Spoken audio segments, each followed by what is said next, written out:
got something horribly scripted. And of course, she lied in my name and on my birthday. Shame on you, Erica. Shame on you. I'm not afraid of Candace Owens, and I'm happy to match her energy.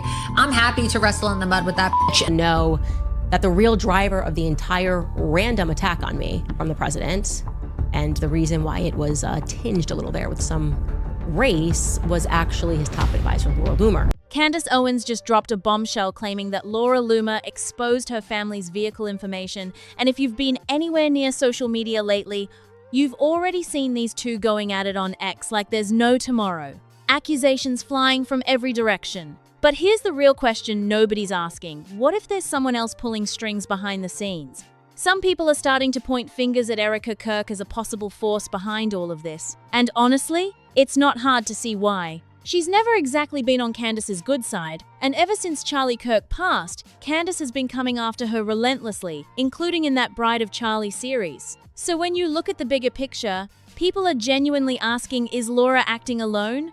Or is she being played as a pawn in something way larger? All allegedly, of course. Now here's where it gets real. Laura Loomer is also a malignant sexual predator and has been repeatedly accused since the beginning of her career of raping and sexually assaulting men.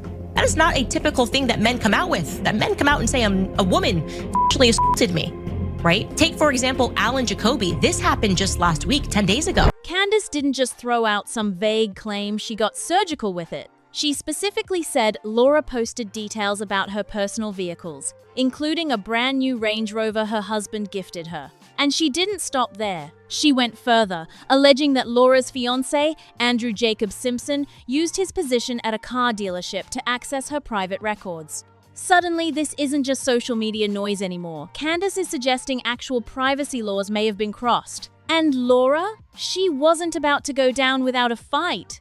She fired straight back, saying none of it was true and that the car information was already available to the public, so in her mind, no lines were crossed.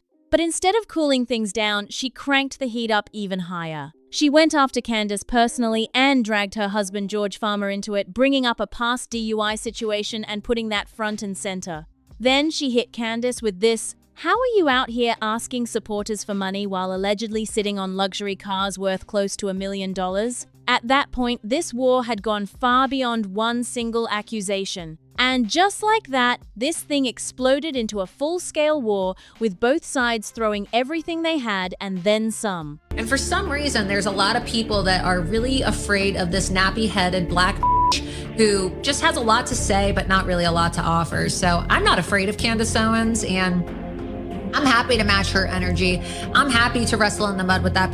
Laura escalated fast, threatening legal action, calling Candace a straight-up malicious liar, and making it crystal clear she wasn't backing down for anyone. And the internet? Completely divided. One person said they weren't picking sides, but pointed out that while Laura's accusations deserved to be taken seriously, Candace had a hand in building the kind of environment where this type of chaos thrives in the first place. Then you had others fully riding for Laura, saying everything she's putting out is nothing but the truth and dragging Erica Kirk back into the conversation, claiming Candace has some deep, unresolved issue there. But on the flip side, even people who completely disagree with Candace politically admitted she was carrying herself with more composure compared to how Laura was coming across. The reactions were all over the place. But it didn't stop there, not even close. Candace threw in another serious claim, alleging that Laura has a pattern of inappropriate behavior, specifically accusing her of crossing boundaries with young men.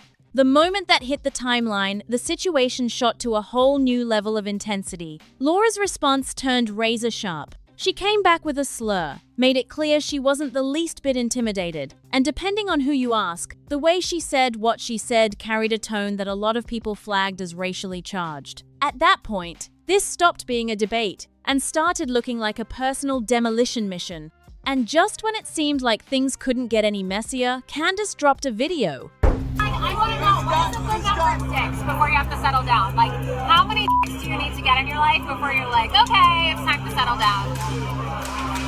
That's a good question. How many? How many dicks have you had? No comment. Like, less than 30 days? I can't count on my fingers because I don't have enough fingers. Alright, so not have like a yeah, octopus it's like on my on her vagina. leg. Can you show us what you're doing? Yeah, but I'm taking my off. If I was gonna, heard it was lower.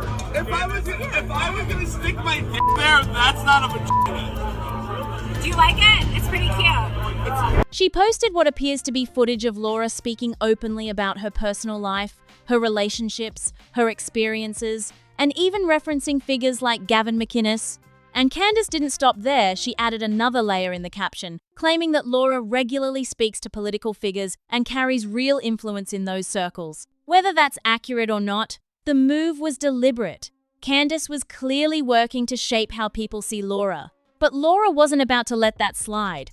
She fired right back, circling straight to George Farmer and that DUI situation, but this time with details. She claimed his blood alcohol level was significantly above the legal limit and suggested the incident was far more serious than what was ever publicly presented. She even brought up the vehicle damage, saying it wasn't minor at all. Now, both sides are digging through personal history, pulling out past incidents, and using anything they can find to tear down the other's credibility. This stopped being about one argument a long time ago. What's unfolding here is essentially a multi-front conflict, and every single day a new layer gets added to it. One side pulls a move, the other counters harder. Someone leaks something, the other person goes and finds something older and more damaging. He was subjected to take a breathalyzer test, and his blood alcohol content level was 0.261.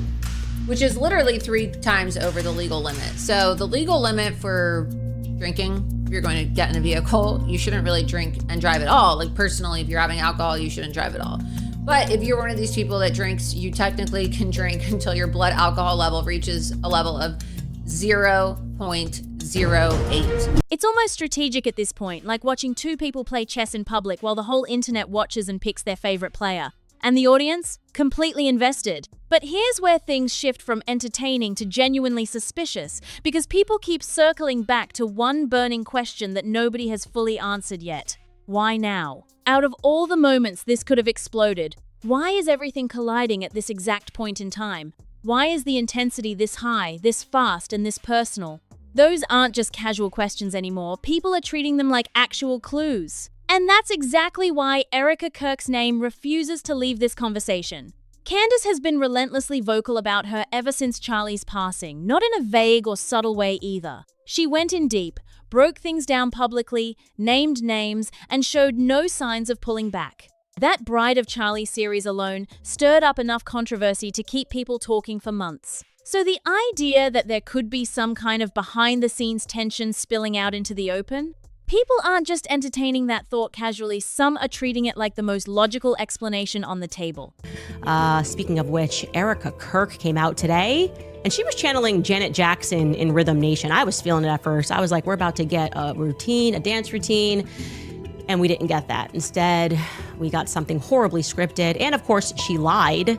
In my name and on my birthday. Shame on you, Erica. Shame on you. Now let's talk about something that a lot of people glossed over because of how fast everything was moving. Candace being named the most disliked person by Time magazine.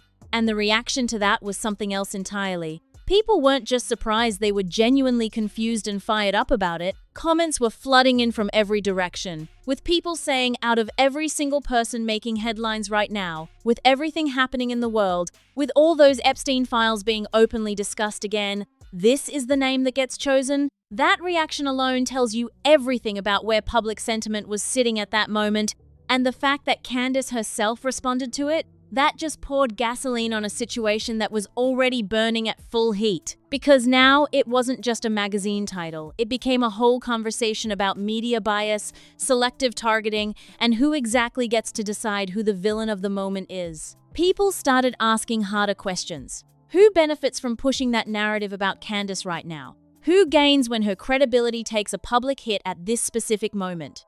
And once those kinds of questions start circulating, they don't just disappear, they build. Because think about the timing for a second. You've got the Epstein files circulating back into public conversation, stirring up serious discussions about powerful people and who really knew what. You've got Candace, who has never been shy about naming names and pointing fingers at figures others tend to avoid.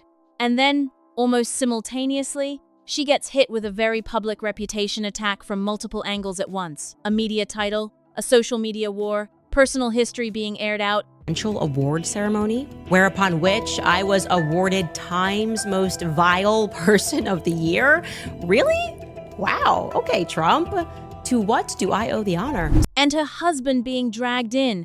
That's a lot of pressure landing from a lot of different directions at the same time. Now, is that a coincidence? Maybe.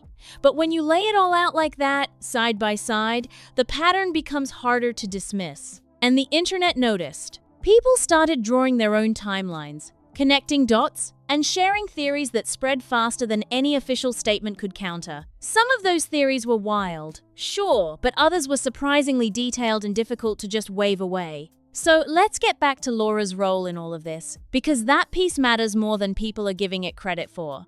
Laura Loomer is not a passive figure. She is aggressive, she is calculated, and she has a track record of going after targets with everything she has. So when she enters a conflict, she doesn't wade in slowly, she goes straight for the deepest wound she can find, and that's exactly what happened here. The DUI details, the financial contradictions, the personal relationship history, none of that was random. That was a targeted takedown executed with precision. And the question that keeps coming up is whether someone pointed her in that direction or whether she arrived there entirely on her own. Because here's the thing, Laura already had her own reasons to clash with Candace. These two have had friction before, and their ideological paths have crossed and split more than once. So it's entirely possible this was always going to happen eventually. But the timing, the depth of the attack, and the speed at which it escalated has made even casual observers raise an eyebrow. Some people online are saying Laura is being used as a weapon without even fully realizing it.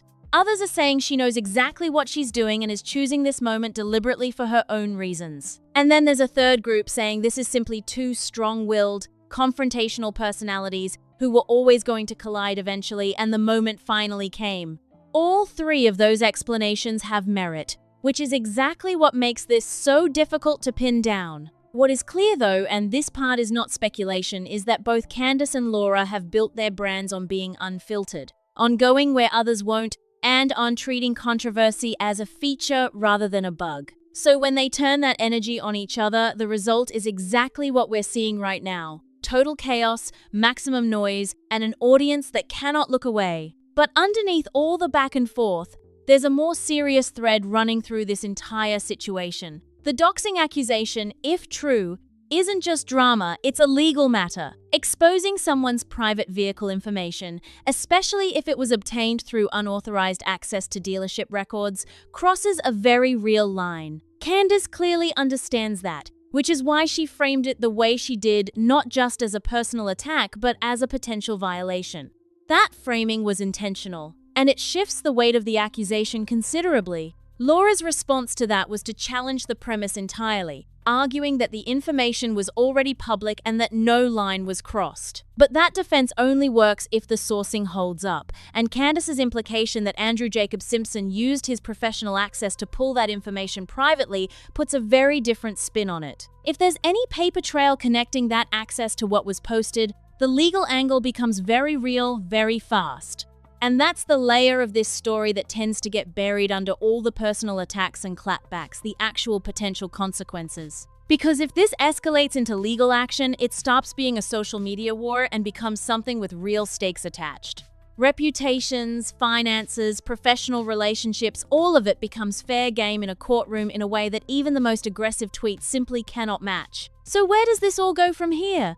Honestly, the trajectory of this conflict suggests it's nowhere near over. Both sides have shown they're willing to dig deeper, go harder, and keep escalating rather than pull back. Neither Candace nor Laura has given any signal of wanting to de-escalate, and with audiences on both sides actively encouraging them to keep going, there's very little external pressure pushing toward resolution. What's more likely is that new information keeps surfacing, more personal history gets aired, more accusations get leveled, and the circle of people getting pulled into this, whether they want to be or not, keeps widening. Erica Kirk's name will probably keep coming up. George Farmer's past will likely get picked apart further. And if any legal action actually gets filed, this story shifts from gossip to headline news almost overnight. The wildest part of all of this? Neither side has actually landed a knockout blow yet. Both Candace and Laura are still standing, still swinging and still commanding massive attention. In a strange way, the conflict itself has become the content, and both of them know it. Every post, every response, every leaked video is adding to a story that keeps growing bigger by the day. And the audience watching all of this unfold is not just entertained, they're invested in the outcome. People have picked their sides, formed their opinions, and are watching closely to see who blinks first. Because in a war like this, it's rarely the facts that decide the winner. It's perception, it's narrative. It's who manages to make the other person look worse in the eyes of the public at the exact right moment. That's the game being played here, and both players are experienced enough to know exactly what they're doing. Whether there are hidden hands involved, whether this is purely personal, or whether it's a collision of two people who were always on a crash course, one thing is absolutely certain. This story is far from finished, and the next move could change everything. If this breakdown had you hooked, smash that like button and make sure you're subscribed so you never miss when things get this intense. Share this with someone who needs to be caught up. Drop your thoughts in the comments. Whose side are you landing on, and do you think there's more going on behind the scenes? See you in the next one.